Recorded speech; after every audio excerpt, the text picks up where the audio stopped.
পুরুষ হতো তাহলে তো অনেক ছেলেরাও ঘুরে বেড়ায়, তাদের তো কোনো ধরনের সমস্যা হয় না, শুধু মেয়েদেরই কেন সমস্যা? মেয়েদের তো অবশ্যই দোষী।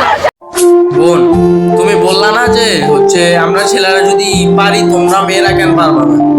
আমরা ছেলেরা পড়লে সমস্যা নেই, তোমরা মেয়েরা পড়লে সমস্যা।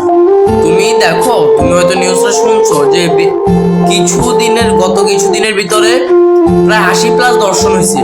কোনো ছেলে কিন্তু দর্শন হয় নাই, মেয়েই দর্শন হয়েছে। তোমার মতো বা তোমার বোনের মতো অনেক মেয়ে দর্শন হয়েছে, ঠিক আছে?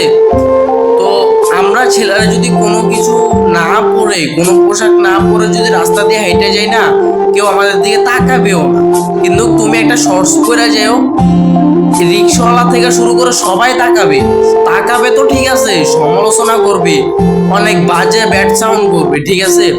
তো মিডিয়ার সামনে এসে এসে উল্টাপাল্টা না বইকা নিজে পর্দা করো, নিজে সুন্দর মতো চলো, কথায় আছে না, নিজে ঠিক তো দুনিয়া ঠিক।